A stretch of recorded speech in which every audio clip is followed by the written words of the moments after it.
네, 안녕하세요. 유튜브 채널 부자사장연구소 채널을 운영하고 있는 이규황이라고 합니다. 오늘 대표님들과 나눌 말씀은 뭐냐면 제가 14년 동안 컨설팅을 했거든요. 제가 만났던 부자사장님들이 계시단 말이에요.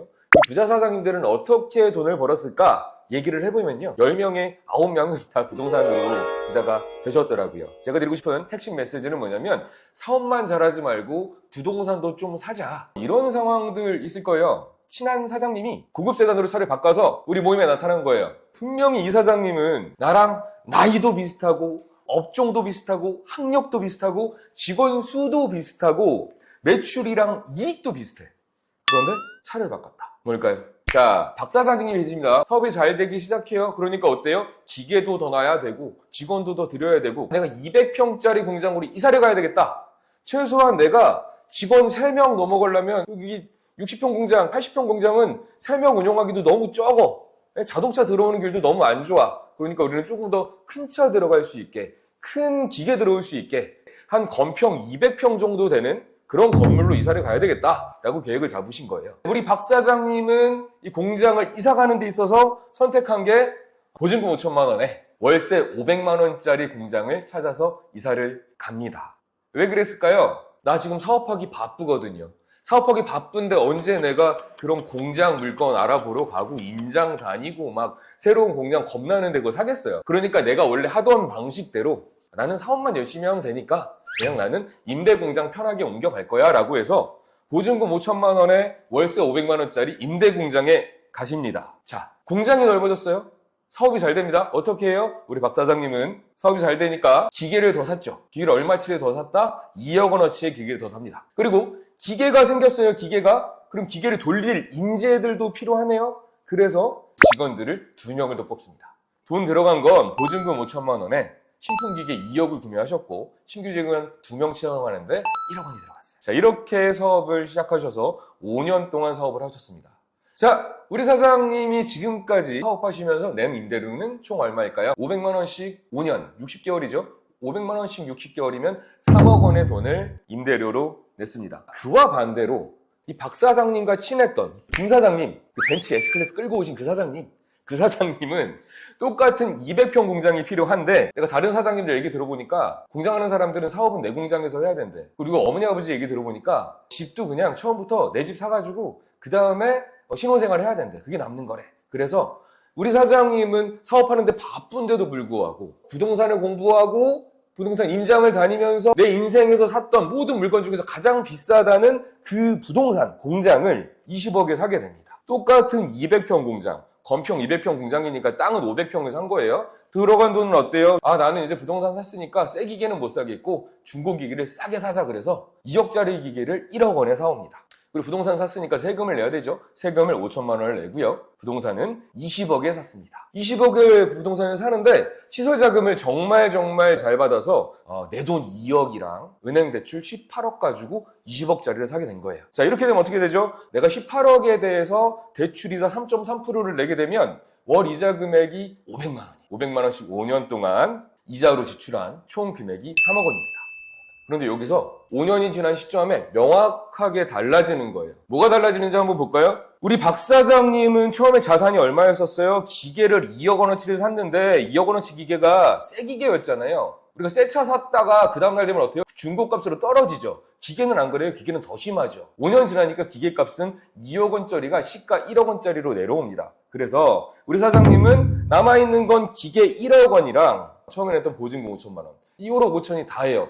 직원 뽑았잖아요. 직원 뽑는 애 내가 2명이나 뽑아가지고 1억이나 썼는데요. 직원은 퇴사했어요. 직원 퇴사하면 나한테 남는 건 없겠죠. 아무리 교육시키고 아무리 훈련시키고 뭐예요? 남는 게 없는데. 그래서 우리 박 사장님은 5년 동안 사업을 했는데도 남아있는 거는 순자산 1억 5천 이거밖에 없었어요. 김 사장님은 똑같이 5년 동안 사업을 하고 똑같이 3억 원이라는 이자를 지출했습니다. 박 사장님은 임대료로 3억을 냈지만 김 사장님은 이자로 3억을 냈단 말이에요. 그런데 5년이 지나고 나니까 어때요? 우리 화성에 있는 그 공장이 20억짜리가 26억이 돼 있네.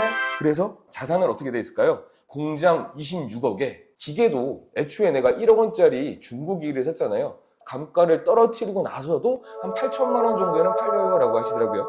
김 사장님이 지금 5년 동안 사업해서 남긴 건 뭐예요?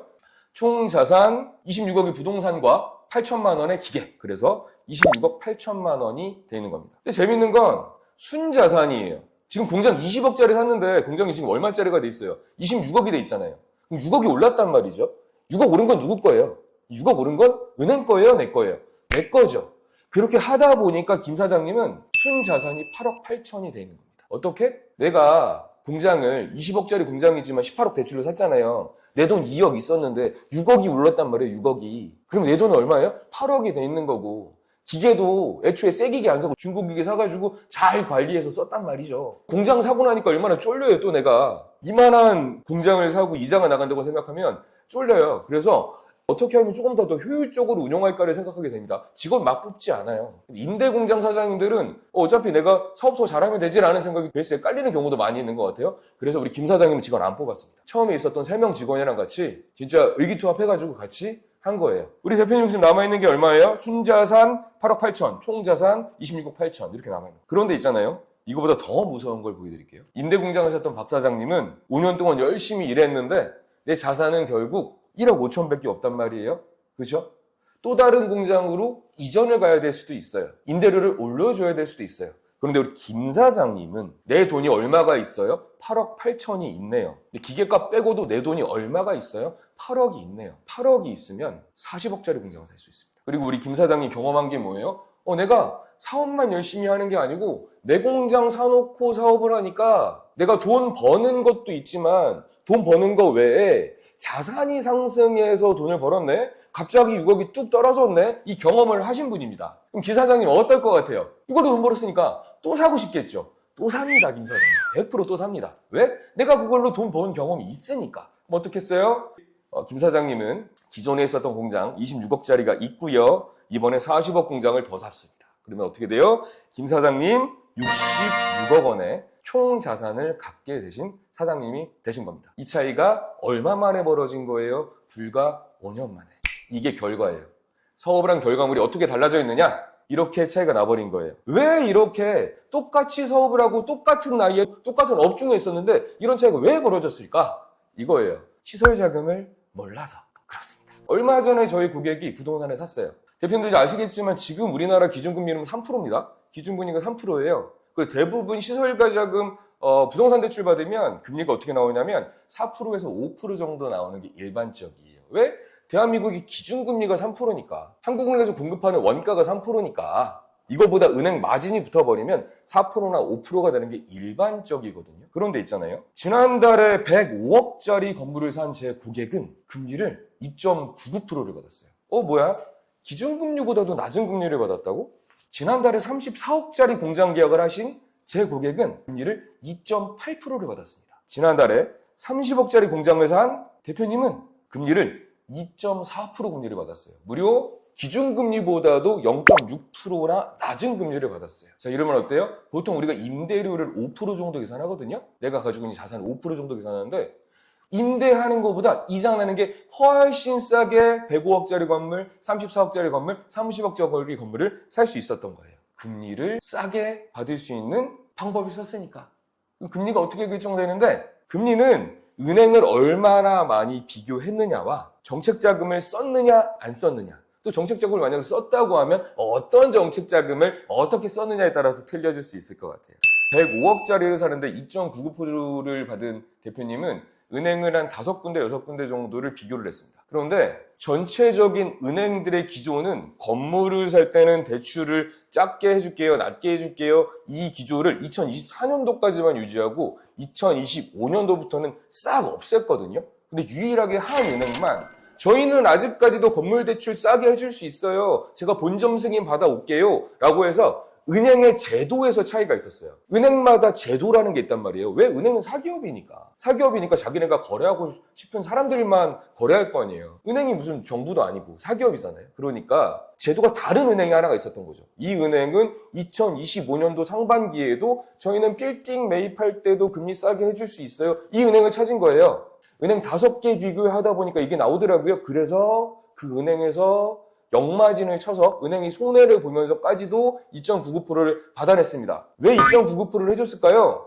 은행은 이미 이 다음번에 우리나라 금리가 3%에서 조금 낮아질 걸 알고 있어요. 그럼 지금은 내가 조금 손해보더라도 앞으로 내가 이익을 보면 되니까 이 정도는 해줄 수 있어요 라고 해서 2.99%가 완료가 된 겁니다. 자, 34억짜리 사는데 2.8% 받으신 분들은 어떻게 했을까요? 경기도에서 사업하시는 분인데 경기도에 있는 공장을 살 때는 경기도자금이라는 게 있어요. 경기도에서 우리 제조업 대표님들 공장 좀 사세요. 사업 좀 하세요. 그래야지 직원도 뽑고 전체적인 지역 경제도 활성화되고 나라도 발전하니까 공장 사세요. 사업 사세요. 이렇게 밀어주는 거죠. 밀어주는 자금이에요. 이 경기도자금이라는 게 있는데 은행에서 만약에 4% 측정하잖아요. 제가 그럼 1.5% 빼드릴게. 이렇게 해서 은행에서 잡은 금리, 은행에서 내민 금리에서 1.5%를 빼준다고 해서 2.8% 금리가 만들어진 거예요. 마지막으로 지난달에 공장을 매입하신 우리 사장님은 중소기업진흥공단 시설자금대출을 이용했습니다. 30억짜리 공장을 사는데 원래는 2.9%거든요. 2.9%인데 우리 대표님이 저희가 컨설팅 해드리면서 벤처기업 인증이라는 걸 만들어 놓고 연구소를 만들어 놓고 회사를 굉장히 이쁘게 만들었거든요. 이쁘게 만드니까 중소벤처기업부에서 우리 대표님은 원래 2.9%인데 0.5% 더 빼드릴게. 그래서 진짜 말도 안 되는 최저기 금리 2.8%가 나왔어요. 자, 이렇게 어디서 결정이 된다? 이자는 은행을 얼마나 비교했느냐, 정책자금을 썼느냐 안 썼느냐. 정책자금 안 썼으면 아까 그 대표님 그냥 4%예요. 4.3%예요. 쓰니까 낮아지잖아요. 쓰니까 1.5% 빼주잖아요. 자, 그리고 정책자금을 중진공 대출을 썼느냐 아니면 도자금을 썼느냐, 한국은행을 썼느냐, 산업은행을 썼느냐 이렇게 쓸 수 있는 자금들에 따라서 금리나 조건이 달라질 수 있다. 이 세 가지에 의해서 결정된다라고 생각하시면 될 것 같아요. 내가 만약에 공장을 사는데 30억 언더의 공장이야 라고 했을 때는 중소기업진흥공단 가시는 게 유리하십니다. 그러니까 중소기업공단을 먼저 넣고 하세요. 내가 30억 이상 조금 비싼 공장을 살 것 같아 라고 하면 경기도자금을 이용하시는 거, 아니면 충청도자금 이용하시는 거, 전라도자금을 이용하시는 거, 이런 도자금, 지역에서 금리 할인을 해주는 자금들을 이용하시는 게 효율적일 수 있습니다. 근데 중진공도 안 되고 도자금도 안 될 것 같아 라고 하면 산업은행 올랜딩 자금이라고 있어요. 올랜딩 자금이라는 건 은행이 산업은행한테 돈을 가져와. 그러니까 은행 돈을 주는 게 아니고 산업은행 돈을 가져와서 이 산업은행 돈을 그대로 대표님한테 주는 거예요. 그래서 금리가 조금 낮아요. 이것도 귀찮아. 이것도 귀찮아. 그러면 한국은행 자금이라고 있어요. 한국은행 자금. 한국은행 자금은 C1 자금, C2 자금이라고 있는데 요거 자체로도 금리를 낮출 수 있는 부분들이 있을 수 있어요. 물론 이게 많이 소진되기는 하는데 그래도 이것까지 쓰신다고 하면 될 것 같아요. 정리할게요. 30억 미만 공장 살 거야 중진공 쓰시고요. 30억 이상 공장 살 거야 도자금 쓰시고요. 이것저것 잘 모르겠어 올랜딩 자금, 산업은행 자금 쓰시고요. 저 혹시 더 금리 낮춰줄 수 있는 거 없을까요? 라고 하면 한국은행 자금을 알아봐 달라고 요청을 해라. 좀 어렵죠. 네, 대표님들 흔하게 듣는 얘기가 아니다 보니까 좀 어려울 수 있는데 그래도 이 내용 끝까지 들으시면 도움이 되실 겁니다. 자, 두 번째예요. 이게 가능하시면 이거 쓰는 게 더 좋습니다. 이게 가능하신 업종이 있어요. 이 위에 거는 제조업이나 웬만한 사업자들은 다 쓸 수 있는 자금인 거고 이 자금은 특화되어 있는 분들만 쓸 수 있는 자금이에요. 우리 업종이 만약에 환경 관련된 일을 하고 있어. 내가 폐플라스틱 제조업이야. 내가 폐플라스틱을 가져와서 이거를 펠렛으로 만들어서 우리 공장에 납품하는 일을 하고 있어. 뭐예요? 재활용 환경된 일이네. 그죠? 폐플라스틱, 폐차장, 폐고철, 이런 환경된 거, 재활용 관련된 업을 하시는 분들은 환경부에서 굉장히 지원을 많이 해줘요. 이렇게 환경 관련된 업을 하시는 분들은 환경부 자금을 노리시는 게 굉장히 도움이 되실 겁니다. 문체부 자금이라고 하세요? 우리 태권도장 열거나 당구장도 돼요. 당구장 열거나 탁구장 열거나 문화체육과 관련된 일을 하시는 대표님들이 쓰시죠? 있으시단 말이에요. 제 고객은 얼마 전에 제가 모텔을 하나 사드렸습니다. 모텔을. 그냥 모텔 사면 여기 1금융권에서 취급이 안 되거든요. 2금융권에서 금리 한 7%, 8% 정도의 대출이 나가요. 그런데 이 모텔을 모텔 상태로 사는 게 아니고 관광 호텔로 바꿀 수가 있어요. 관광 호텔로 바꿀 수 있어요. 이 디테일이 있습니다. 어떻게 하느냐면 그냥 밑에다가 식당 넣으시면 돼. 우리 아침밤 제공해요. 그럼 관광 호텔로 할 수가 있어요. 그렇게 해놓고 내가 매입을 하게 되면 나는 모텔을 매입한 거예요? 관광 호텔을 매입한 거예요? 관광 호텔을 매입한 거예요.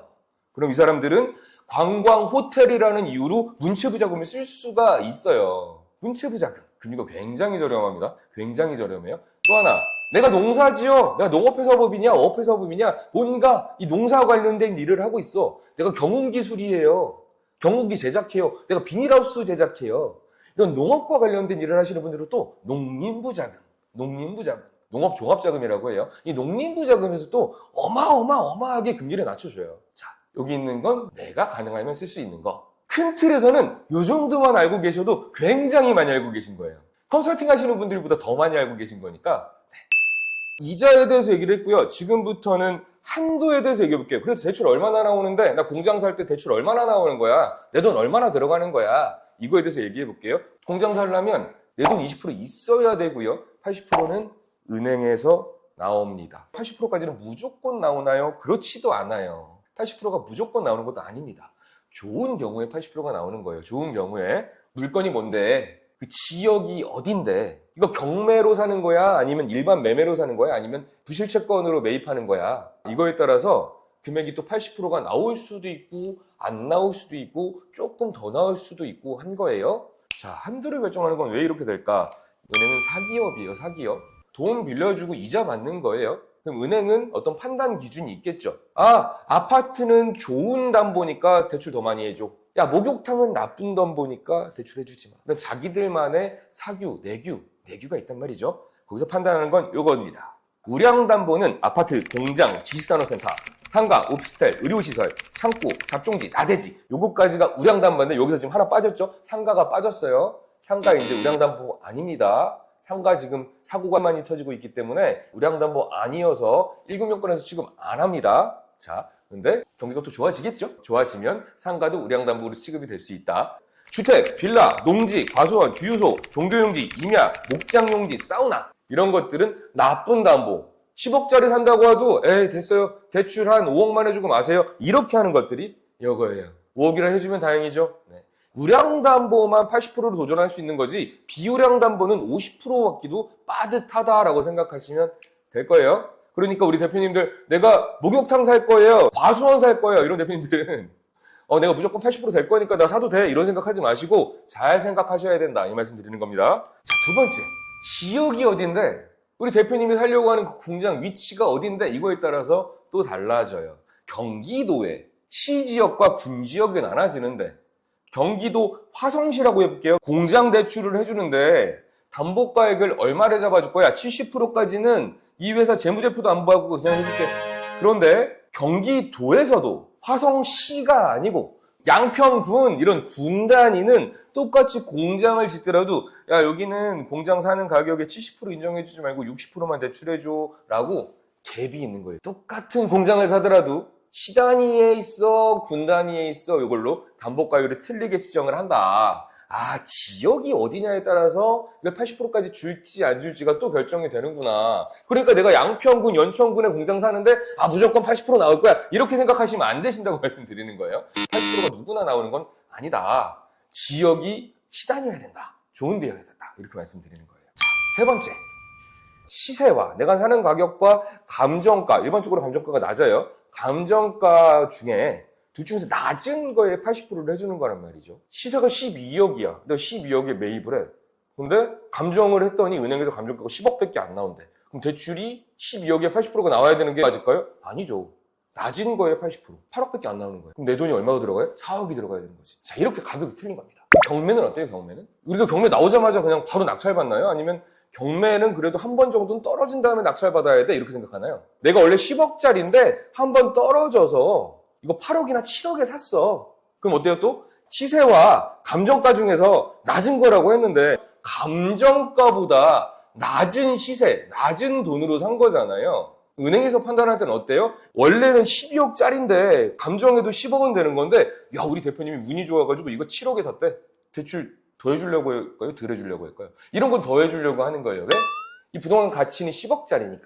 10억짜리인데 우리 사장님이 운이 좋아서 7억에 산 것뿐인 거니까 원래 10억이니까 내가 80% 대출해주는 것보다 조금 더 해드릴게. 이렇게 나올 수 있는 거죠. 은행의 기준은 80%로 정해져 있다. 그것도 어디에 80%야? 낮은 가격에 80%로 정해져 있다. 80%를 누구나 다 받을 수 있는 거야. 내가 어느 지역에 살 거고 내가 어떤 물건을 살 거고 내가 이거를 어떤 방법으로 살지에 따라서 80%가 달라질 수 있다라고 생각하시면 돈을 계획하는데 굉장히 중요할 수 있습니다. 그래서 항상 저희가 컨설팅을 쭉 1년, 2년, 3년 해드리면서 가장 중요하게 생각하는 건 우리 대표님의 현금 흐름이 충분한가요? 라는 걸 먼저 물어보고 그 현금 흐름을 충분히 안정적으로 만들어 놓고 그 다음에 저는 공장 매입을 들어가기를 권해드리고 그렇게 진행을 해드리고 있어요. 왜? 20%는 내 돈을 준비를 해야 되니까. 아닌데? 내 아는 사장은 100% 넘게 받았다던데? 라고 하시는 분들 분명히 있으시죠? 이거는 저희 고객 사례예요. 매출이 12억인 우리 대표님이 화성에 12억짜리 두 번째 공장을 샀어요.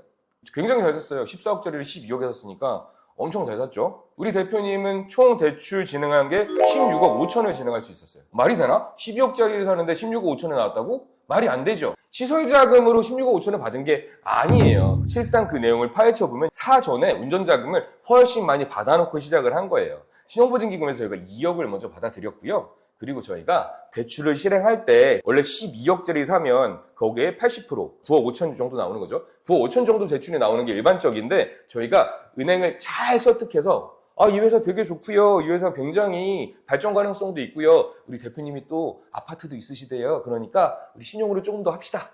저기 하나은행에서는 1억 더 해준다던데 국민은행에서 안 해줄 거예요? 이렇게 설득을 해서 모 은행에서 신용대출 1억을 더 받은 거예요. 그럼 벌써 얼마예요 내가? 2억을 먼저 받아놨고 지점장님 저희 공장 산 다음에 기계도 사야 되잖아요. 저 기계 사면 또 원료도 매입해야 되잖아요. 이사 비용도 들어가고 직원도 뽑아야 되고 저희 운전자금 더 들어가야 되지 않을까요? 저희 공장 산 다음에 몇 개월 있다가 한 2억 정도만 운전자금으로 더 줄 수 있으세요? 이 사장님 되게 좋은 사장님이에요. 자산도 많고요. 회사도 굉장히 좋아요. 설득을 해서 2억 원을 그 다음에 만들어 놓고 가는 겁니다. 그리고 이 사장님은 특별하게 다른 회사를 하나 가지고 있으셔가지고 그 운전자금을 또 받은 거예요. 무슨 얘기예요? 100% 이상 받았다고 하는 대표님들이 있으신데 이건 시설자금으로 받은 게 아니에요. 그 전에 신용대출이나 운전자금 대출이나 다른 걸 통해서 받아놓거나 동시진행을 한 것뿐인 거지 시설자금 대출은 은행의 애기상 80%를 못 넘게 돼 있습니다. 맥스가 80%로 정해져 있다라고 생각하시면 돼요. 그렇게 해서 최소한 20%는 준비해놓고 그 다음에 최대한 80%까지 나올 수 있게 아니 그 이상이 나올 수 있게 조율을 해야지만 내가 안정적으로 공장을 할 수 있다. 이게 공장을 사는 데 있어서 한도의 기준이가 있구나라고 생각해 주시면 좋을 것 같습니다. 자, 지금까지 제가 시설자금 첫 시간에 말씀을 드렸는데요. 도움이 많이 되셨는지 모르겠습니다. 우리 대표님들이 공장 사고, 창고 사고, 부동산 사는 데에서는 어려워하시고 힘들어하세요. 그래서 제가 최대한 친숙하게 전달드릴 수 있도록 말씀드렸는데요. 많은 도움 되셨으면 좋겠고 제가 다음 편에 또 이어서 세금 문제와 공장을 짓는 방법, 지을 때는 어떤 행위를 해야 되는지에 대해서도 이어서 말씀드리도록 하겠습니다. 오늘은 여기까지 하겠습니다. 감사합니다.